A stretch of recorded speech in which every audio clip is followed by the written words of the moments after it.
दोस्तों अदानी ग्रुप की बात है, जो खबर निकल के आ रही है बहुत ही जबरदस्त है। यानी पिछले कुछ दिन से हम देख रहे थे लगातार अदानी ग्रुप हथियार डाल रहे थे, अपने बिजनेस को समेटने की कोशिश कर रहे थे, पुराने कर्ज को चुकाने की कोशिश कर रहे थे। लेकिन उसके बाद में अगर आप देखें तो जीक्यूजी पार्टनर की तरफ से उन्हें नसीहत दी गई थी कि अदानी ग्रुप अपनी रणनीति में बदलाव न करे, जिस रास्ते पे वो चल रहे हैं बिल्कुल उसी पे चले।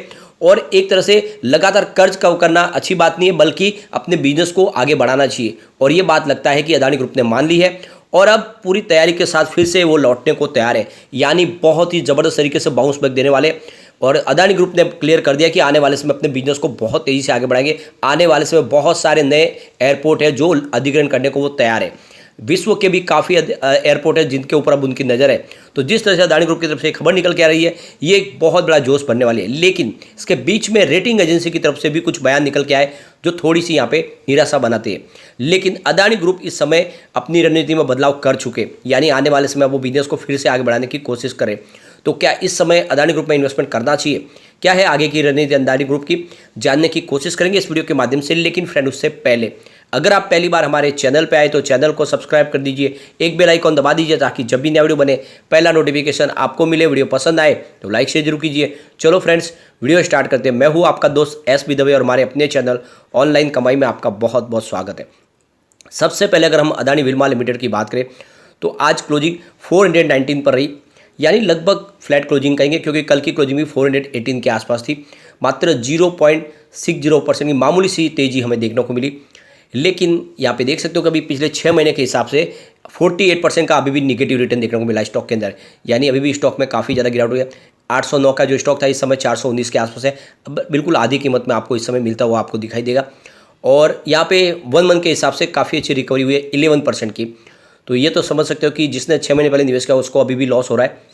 अदानी पावर की बात करें तो यहाँ पे देख सकते हो 203 के आसपास इसमें आज की इसकी प्राइस थी। 1.88% की हमें तेज़ी देखने को मिली। और आप ये देख ही सकते हो कि पिछले 6 महीने के हिसाब से यहाँ पर भी 47% का नेगेटिव रिटर्न देखने को मिल रहा है। जो 385 के आसपास स्टॉक था वो इस समय 203 के आसपास है। लगभग यहाँ पर भी आधी कीमत में आपको स्टॉक मिल रहा है।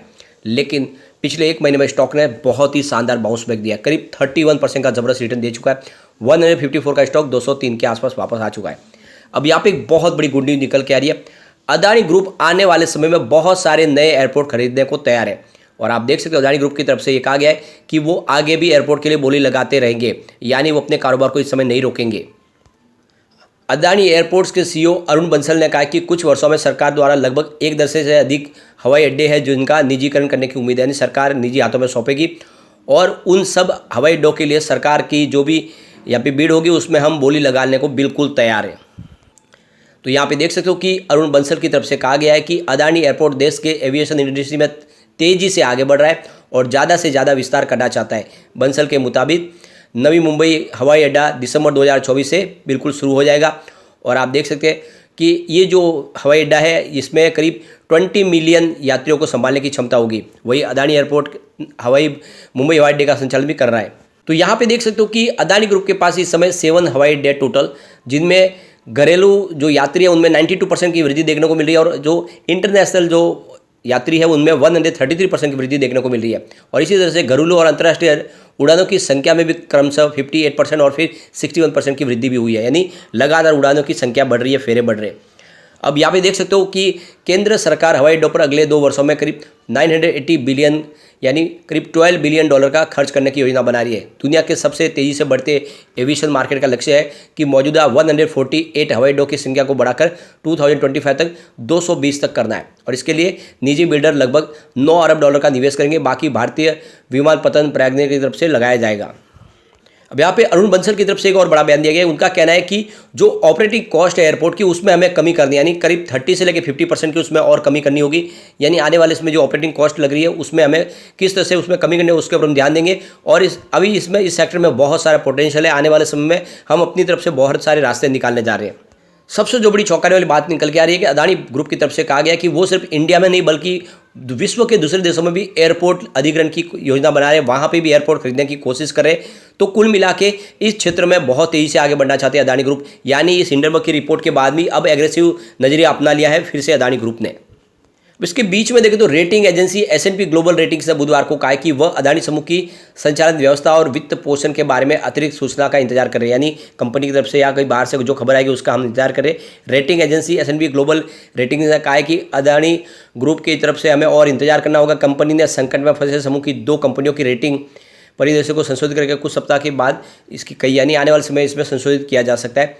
S&P ने कहा है कि उसे जनवरी के अंत में प्रकाशित अमेरिकी वित्तीय शोध और निवेश कंपनी हिंडनबर्ग की रिसर्च रिपोर्ट के खिलाफ आरोपों का कर्ज पर पड़े प्रभाव और हाल ही में उच्चतम न्यायालय की तरफ से जांच के निष्कर्ष का इंतजार है, यानी जो सुप्रीम कोर्ट की तरफ से क्या फैसला आएगा उसका हमें इंतजार होगा। और हिंडनबर्ग की रिपोर्ट के बाद में क्या नतीजा पड़ा है, उसके कर्ज पे क्या असर पड़ा वो भी हमें देखना होगा। उसके बाद में हम रेटिंग में और बदलाव कर सकते हैं। रेटिंग एजेंसी ने बार बार पूछे जाने पर सवाल में S&P की तरफ से अडानी समूह की तरफ से कहा गया है कि S&P ग्लोबल रेटिंग के जो अभिषेक डांगरा ने कहा है कि बाजार की अन्य इकाइयों की तरह हम भी अपनी रेटिंग तय करने से पहले अदानी समूह के बारे में अधिक जानकारी प्रतीक्षा करें, यानी अभी अदानी ग्रुप के बारे में हम रेटिंग में कोई बदलाव नहीं करेंगे, बल्कि इसे हमें और देखना होगा। अदानी ग्रुप की तरफ से उनकी कर्ज चुकाने की क्षमता को देखना होगा। 12 से लेकर 24 महीनों के संचालन व्यवस्था और वित्त पोषण जोखिम के बारे में अधिक जानकारी से रेटिंग की दिशा को मिलेगी, यानी आने वाले समय में हमें और देखना हो सुप्रीम कोर्ट का क्या फैसला था, वो सारे देखने के बाद ही रेटिंग एजेंसी अपनी रेटिंग में बदलाव कर सकती है। यानी फिलहाल rating agency wait and watch कर रही है।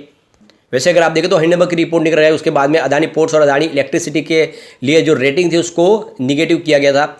और आप देखें तो इस समय बाकी जो S&P की तरफ से कहा गया कि फिलहाल हमें वेट करना होगा, आगे आने वाले समय में हम तय करेंगे कि रेटिंग में क्या बदलाव करना चाहिए या नहीं। एजेंसी की तरफ से कहा गया कि अगर जांच में कोई गड़बड़ी सामने आएगी तो फिर रेटिंग निगेटिव हो सकती है।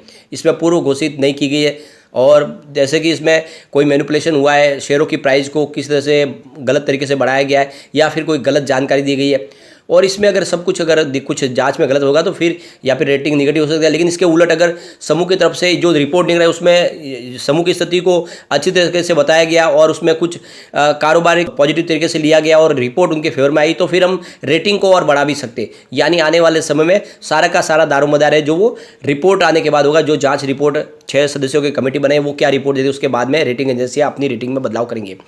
इसके बीच में देखें तो यहाँ पे देख सकते हो कि एक और जो रिपोर्ट निकल कर आई है हारून की तरफ से, और ये रिपोर्ट ने कहा है कि इस हिंडनबर्ग की रिपोर्ट के बाद अदानी ग्रुप को बहुत भारी नुकसान हुआ है।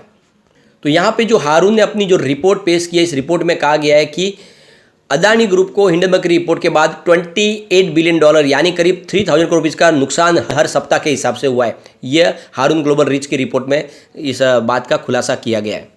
हारून ग्लोबल रीच की रिपोर्ट के हिसाब से देखें तो विश्व के 10 अरबपतियों में से अगर देखें तो एक ही है, वो है मुकेश अंबानी। फिलहाल उन्हीं की जगह बाकी इस लिस्ट से सारे बाहर हो चुके। एक समय अदानी नंबर 3 पे थे। फिलहाल देखें तो गौतम अदानी की जो टोटल दौलत है वो $53 अरब के पास है, और वो दुनिया के तो अभी फिलहाल लिस्ट में से बाहर निकल गए, लेकिन इंडिया के अभी भी दूसरे अमीर बने हुए। और उसके बाद में साइरस पूनावाला जो $28 अरब की संपत्ति का तीसरे स्थान पर है, जो इंडिया के टॉप 3 में आ रहे। और शिव नादार और उनका परिवार $27 अरब के साथ में चौथे नंबर पे, और लक्ष्मी मित्तल $20 अरब के साथ में 5वें स्थान पर शामिल है। तो कुल मिला के देख सकते हो हिंडनबर्ग की रिपोर्ट ने गौतम अदानी को टॉप 10 की लिस्ट से भी बाहर किया, जो एक समय पूरे विश्व के अंदर नंबर 3 पे आ चुके थे। कुल मिला के जो गौतम अदानी की तरफ से जो नए स्टेप उठाए जा रहे हैं वो आने वाले समय जिस एग्रेसिव तरीके से नए एयरपोर्ट खरीदने की तैयारी कर रहे हैं, क्या उससे आने वाले समय बिजनेस में कोई तेजी देखने को मिलेगी, क्या रेटिंग एजेंसियों का भरोसा बहाल होगा, इन सारी बातों को हमें देखना होगा। फिलहाल वेट एंड वॉच किया जा सकता है। लेकिन फ्रेंड, कोई भी इन्वेस्टमेंट करने से पहले अपने फाइनेंशियल एडवाइजर से बारे में ले ले या अपना खुद का रिसर्च करें, क्योंकि मैंने वीडियो आपके एजुकेशनल पर्पज़ के लिए ही बनाया। वीडियो पसंद आए तो लाइक शेयर जरूर कीजिए और चैनल को सब्सक्राइब कर दीजिए। Thank you friend.